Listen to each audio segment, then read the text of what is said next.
చూసారండి, ఇప్పుడు ఈ విధంగా వచ్చింది కదా. ఇప్పుడు మనం ఆల్రెడీ కోసినటువంటి అరటికాయ ముక్కలు ఏవైతే ఉన్నాయో వాటిని ఇందులో వేసేసుకొని మూత పెట్టేస్తే 2 నిమిషాలకి అవి మగ్గిపోతాయి. ఎక్కువసేపు టైం పట్టదు. అవి కొంచెం మగ్గిన తర్వాత మనం పసుపు, మీ టేస్ట్ తగ్గట్టుగా సాల్ట్, ఇందులోనే కూడా ముందే సాల్ట్ వేసుకోవచ్చు. అప్పుడు వేసుకోవాలనుకుంటే మాత్రం నేను ముందే కొంచెం రుచికి తగ్గట్టుగా సాల్ట్ యాడ్ చేసేసాను. ఇవి కొంచెం మగ్గిన తర్వాత మీరు కొంచెం కారం, పసుపు యాడ్ చేసుకోండి. ఇప్పుడే యాడ్ చేయొద్దు. ఈ విధంగా కలిపి పక్కన పెట్టేసుకుంటే మూత పెట్టేసేయండి. మూత పెడితే ఆ వచ్చినటువంటి స్టీమ్తోనే, ఆవిరితోనే అది ఉడికిపోద్ది అరటికాయ. అది ఎక్కువగా కలిపితే చితికిపోతుంది. అందుకని చెప్పి నేను ముందే మిమ్మల్ని మూత పెట్టమని చెప్తున్నాను. కొంతసేపు ఒక 2 మినిట్స్ 3 మినిట్స్ తర్వాత తీస్తే కొంచెం ముక్క మెత్తపడుతుంది. ఆ టైంలో మాత్రమే మనం దాన్ని పసుపు, ఆ కారం వేసుకొని తర్వాత కొంచెం కరివేపాకు అవి చల్లుకొని మూత పెట్టేసేసి తర్వాత అది పూర్తిగా అయ్యే టేస్ట్ చూసుకొని మీరు కట్టేసుకోవచ్చు. చూసారండి, ఈ విధంగా మనం మూత పెట్టిన తర్వాత సిమ్లోనే ఉంచండి. ఎప్పుడు కూడా సిమ్లో పెడితే అది మాడిపోవు, అడుగంటవు కర్రీస్. ఈ విధంగా మీరు కనుక దీన్ని ఇప్పుడు ఒక దాన్ని ఇలా ప్రెస్ చేసినట్టయితే ఈ విధంగా స్మాష్ అవుతున్నట్టు వెళ్ళిపోతుంది కదా. ఇప్పుడు మనము ఈ టైంలోనే మనం కొంచెం పసుపు మీరు కారము వేసుకొని, మీరు కనుక ముందే మీరు సాల్ట్ యాడ్ చేయలేదు అనుకుంటే ఈ టైంలో యాడ్ చేసుకోండి. యాడ్ చేసుకున్న తర్వాత మళ్ళీ 2 నిమిషాలు ఆ స్మెల్ పోయే వరకు ఉంచి మళ్ళీ మూత పెట్టి సిమ్లో పెట్టండి. చూడండి, నేను పసుపు యాడ్ చేస్తున్నాను. ఇవి నేను పట్టిన పసుపు అండి.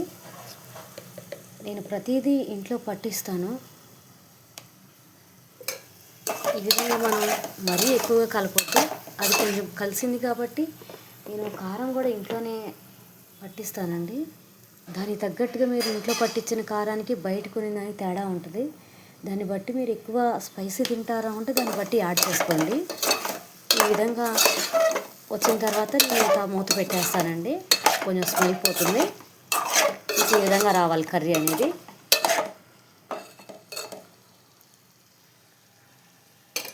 చూసారు కదండి, నేను దాని మీద మూత పెట్టేస్తున్నాను ఇలా. మీరు ఏదన్నా కానీ ఇంకో విషయం అండి, మీరు ఏదన్నా కర్రీ అడుగంటుతుంది, మాకు అది ఉడకట్లేదు అన్నప్పుడు ఇలా ప్లేట్ ఇలాంటిది పెట్టి దాని మీద కొంచెం వాటర్ పోస్తే కింద ఆవిరి అది అడుగు అంటుకోకుండా ఉంటుందండి. అందుకని నేను ఎప్పుడన్నా ఒక్కోసారి ఇలాంటిది చాలా అరుదుగా చేస్తాను. ఈ విధంగా కొంచెం వాటర్ పోసాను, రేరుగా వాటర్ పోసి ఉంచితే మనకి అది త్వరగా అడుగు అంటుకోదు. చూడండి, ఇప్పుడు మళ్ళీ నేను లాస్ట్లో మీకు ఎండింగ్ చూపిస్తున్నాను. ఈ విధంగా అయింది కదా. ఇప్పుడు నేను కొందరికి పసుపు స్మెల్, కొందరికి అలా కారం స్మెల్ అనేది ఇష్టం ఉండదండి. నేను అందుకని ఏం చేస్తానంటే లాస్ట్లో నాకు ఈ కొత్తిమీర, ఈ గార్లిక్ అనేది యాడ్ చేసుకుంటాను. అప్పుడు మూత పెట్టేసిన తర్వాత వాటి ఫ్లేవర్ బాగుంటాయి. నేను ఆయిల్ కూడా మామూలుగా పట్టించిన ఆయిలే వాడతానండి.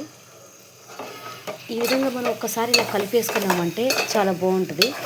మీకు ఇందాక ఎందుకు చెప్పానంటే అలా కొంతమంది చాలా ఆయిల్ తక్కువగా వాడాలనుకునే వాళ్ళకి నేను చెప్పాను కదా, మనం ప్లేట్ మీద వాటర్ పోస్తామనే దానికి కొంచెం అది యూస్ఫుల్ అవుతుంది. అందుకని చెప్పి నేను కర్రీ ఈ విధంగా ఉండదండి. ఆయిల్ అయితే ఉండదు కర్రీలో.